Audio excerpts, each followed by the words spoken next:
Hello friends, welcome to Shri Krishna IAS. This is the sixth lecture in the lecture series of economics for UPSC prelims and mains, and this particular lecture is the first lecture of macroeconomics. So as I have discussed earlier, macroeconomics is the major part of UPSC syllabus और आज मैं आप लोगों के साथ discuss करूंगा macroeconomics के basics के बारे में और हम लोग पढ़ेंगे सर्कुलर फ्लो ऑफ इनकम के बारे में, जानेंगे फैक्टर्स ऑफ प्रोडक्शन के बारे में और हम लोग आज जानेंगे स्टॉक्स एंड फ्लोज के बारे में। ये सारी चीज़ें क्या होती हैं, ये पैरामीटर्स आज हम कवर कर लेंगे। उसके बाद फिर हम लोग अपने मेजर टॉपिक्स पर जैसे जीडीपी है, जीएनपी है, जो पार्ट होता है हमारा नेशनल इनकम अकाउंटिंग का। उसके बाद हम लोग करेंगे फिस्कल पॉलिसीज़ को, फिस्कल के बारे में पढ़ेंगे। फिस्कल डेफिसिट क्या होता है, फिस्कल पॉलिसीज़ क्या होती हैं, ये सारी चीज़ें पढ़ेंगे। फिर हम मॉनेटरी पॉलिसीज़ के बारे में पढ़ेंगे, फिर बैलेंस ऑफ पेमेंट्स वगैरह, ये सारी चीज़ें हम कवर करते हैं कहाँ, मैक्रो इकोनॉमिक्स में। तो चलिए शुरू करते हैं आज के लेक्चर को और देखते हैं क्या है आज हमारे पास जानने के लिए। Macroeconomics is the branch of economics that studies the behavior and performance of an economy as a whole. It focuses on the aggregate change in the economy, such as unemployment, growth rate, gross domestic production, inflation and etc. देखिए, जब मैं आपको micro economics पढ़ा रहा था तो वहां पर जब हम कंज्यूमर की या फर्म की बात करते थे तो हम इंडिविजुअल कंज्यूमर या इंडिविजुअल फर्म की बात कर रहे होते थे।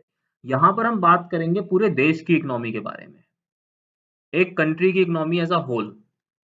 ठीक है, तो इसमें हम कौन कौन से फैक्टर्स पढ़ेंगे, एक कंट्री की ग्रोथ कैसे होती है, कौन कौन से फैक्टर्स उसको इफेक्ट करते हैं, एम्प्लॉयमेंट क्या चीज होती है, अनएम्प्लॉयमेंट क्या चीज होती है, इन्फ्लेशन क्या है, ये सारी चीजें हम पढ़ेंगे। इनको पढ़ना क्यों जरूरी है, क्योंकि इन्हीं सारे फैक्टर्स को पढ़ने के बाद एक देश अपनी इकोनॉमिक पॉलिसीज को डिसाइड कर सकता है। वो ये सोचेगा, वो इन चीजों को फिगर आउट कर पाएगा कि भाई उसे बेसिकली कौन सी जगहों पर, कौन से एरियाज में ज़्यादा काम करना है अपनी इकोनॉमी को बेटर बनाने के लिए। इसमें हम और क्या-क्या चीज़ें पढ़ते हैं, इसमें हम पढ़ते हैं फिस्कल पॉलिसीज़ के बारे में, मॉनेटरी पॉलिसीज़ के बारे में, सप्लाई साइड पॉलिसीज़ के बारे में और जो अदर गवर्नमेंट पॉलिसीज़ होंगी हमारी इम्पोर्ट, एक्सपोर्ट को लेके या जो भी हमारी चीज़ें हैं, हमारे जो टैक्स रिजीम वगैरह हैं, ये सारी चीज़ें हम कहाँ डिस्कस करते हैं, ये सब कुछ हम डिस्कस करते हैं मैक्रो इकोनॉमिक्स के अंदर। आगे बात करते हैं फैक्टर्स ऑफ प्रोडक्शन की। मैं आप लोगों को पहले भी बता चुका हूँ, फैक्टर्स ऑफ प्रोडक्शन कितने होते हैं, 4 होते हैं। कौन-कौन से होते हैं? लैंड, लेबर, कैपिटल और एंटरप्राइज। देखिए कौन से हैं, यहाँ पर इनको लिखते हैं एक बार, land, labour, capital and enterprise.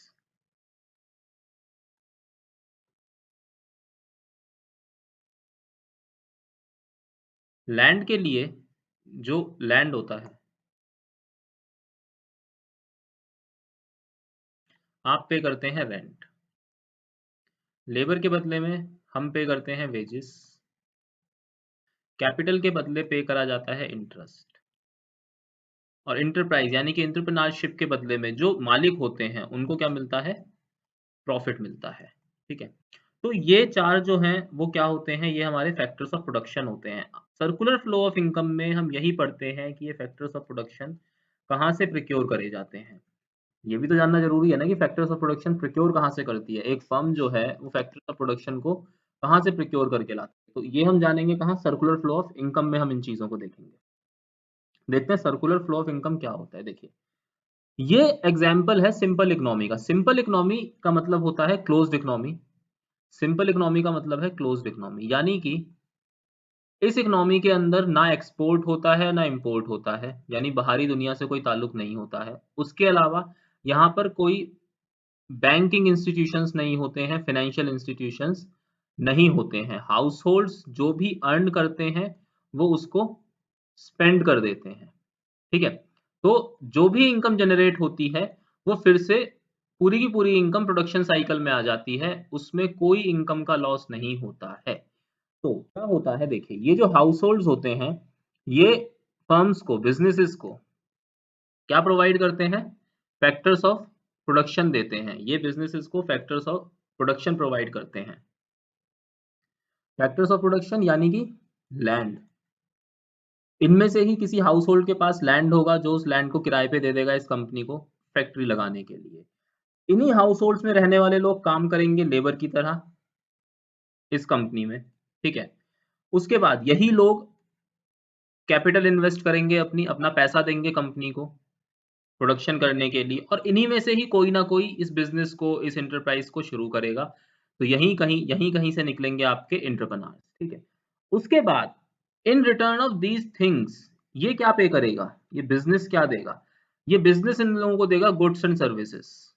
क्या प्रोवाइड करेगा इन हाउस होल्ड्स को, गुड्स एंड सर्विसेज। और दूसरी चीज क्या देगा, ये इनकम देगा।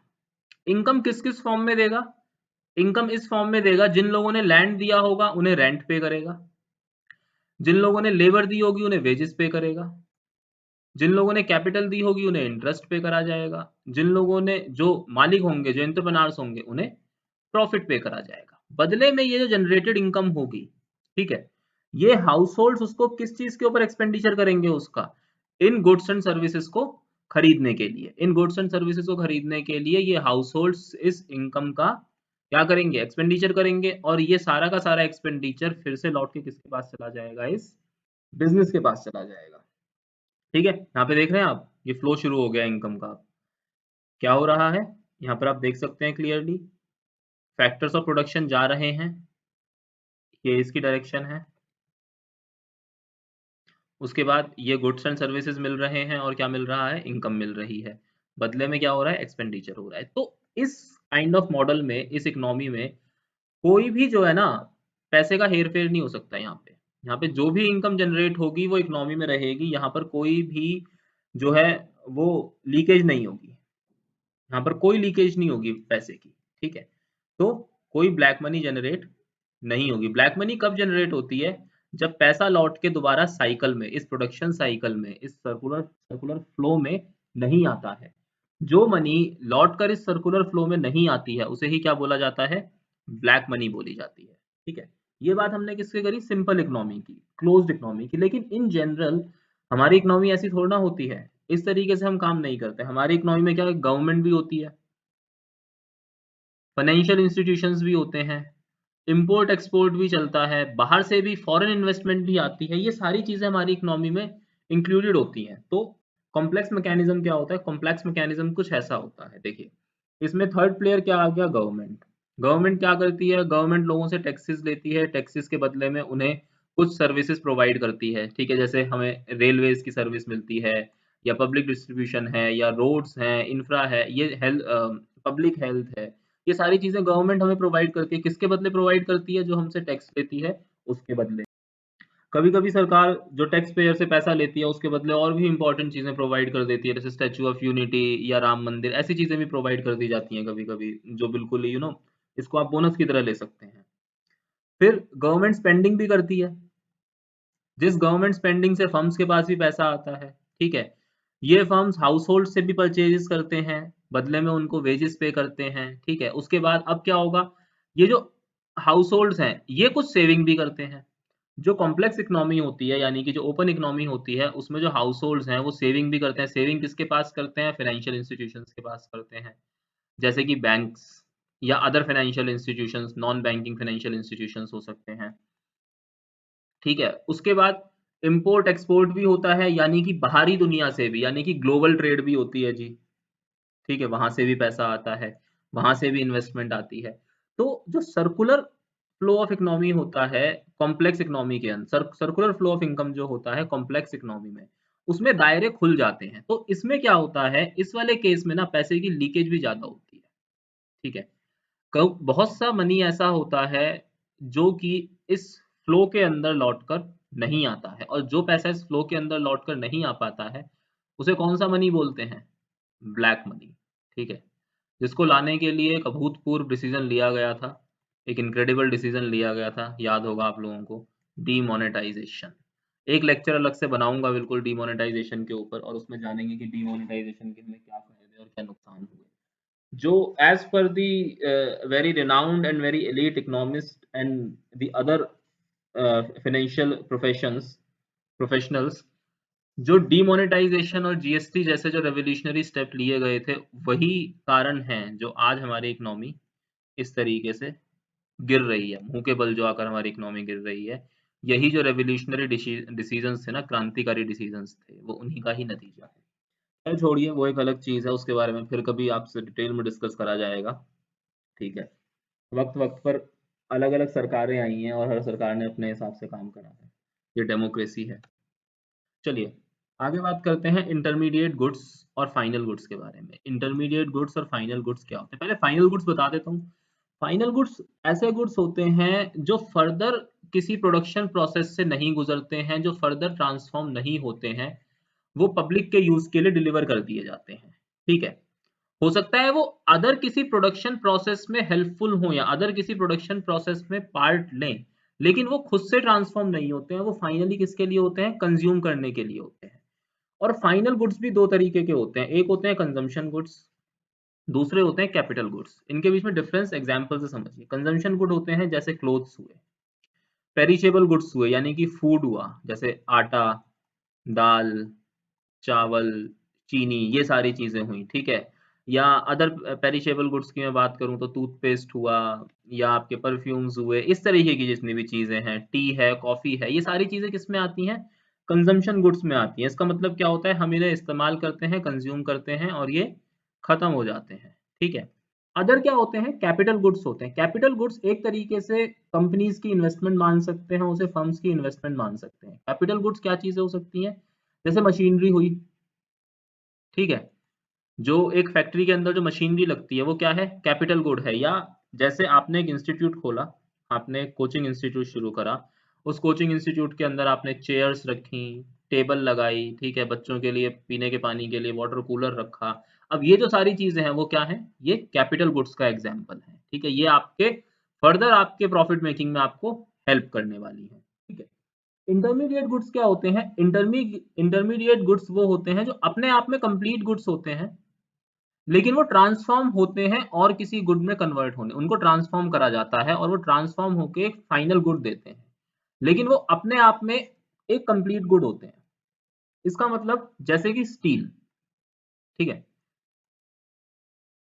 स्टील अपने आप में एक कंप्लीट प्रोडक्ट है, अपने आप में एक कंप्लीट गुड है, लेकिन ये जब ऑटोमोबाइल इंडस्ट्रीज यानी कि कार मैन्युफैक्चरिंग इंडस्ट्रीज या बाइक मैन्युफैक्चरिंग इंडस्ट्रीज या फिर यूटेंसिल मेकिंग इंडस्ट्रीज जब स्टील का इस्तेमाल करती हैं तो वो स्टील को फाइनल गुड्स में कन्वर्ट करती हैं, जैसे कि कार में, बाइक में, यूटेंसिल्स में, अदर चीजों में। तो उस केस में स्टील क्या हो गया जी, इंटरमीडिएट गुड्स हो गए। ठीक है। तो इंटरमीडिएट गुड्स कौन से होते हैं, जो कि फाइनल गुड्स की प्रोडक्शन में हेल्प करते हैं, कन्वर्ट होते हैं फाइनल गुड्स को प्रोड्यूस करने के लिए। और इंटरमीडिएट गुड्स से पहले भी क्या होगा जी, रॉ मटेरियल होगा। क्या चीजें होती हैं, रॉ मटेरियल होता है। इंटरमीडिएट गुड्स से भी पहले हमारे पास होता है रॉ मटेरियल।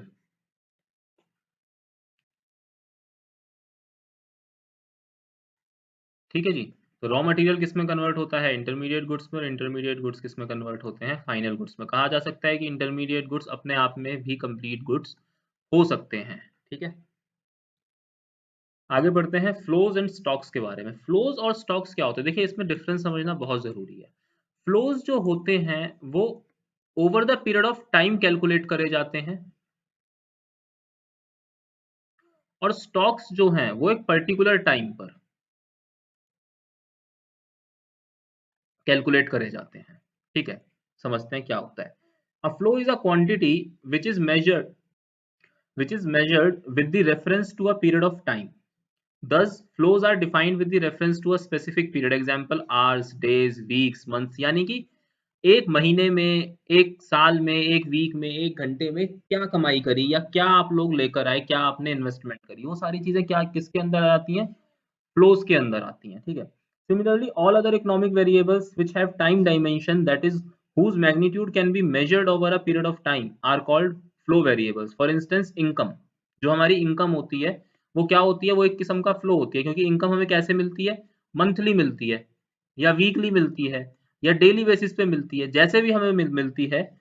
तो इनकम हमारा क्या होता है, एक फ्लो होता है। On the other hand stock होता है कि एक पर्टिकुलर टाइम पर आपके पास क्या क्वांटिटी अवेलेबल है, कि लेट्स से फॉर एग्जांपल कि आज की डेट पर मेरे पास क्या है कि मेरी फैक्ट्री के अंदर 4 मशीनें हैं। ठीक है।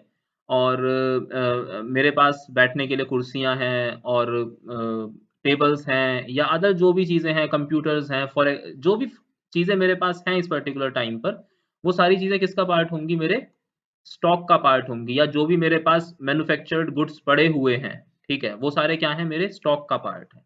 इसको ऐसा समझ सकते हैं, देखिए एक एग्जांपल से समझाने की कोशिश करता हूँ इसको।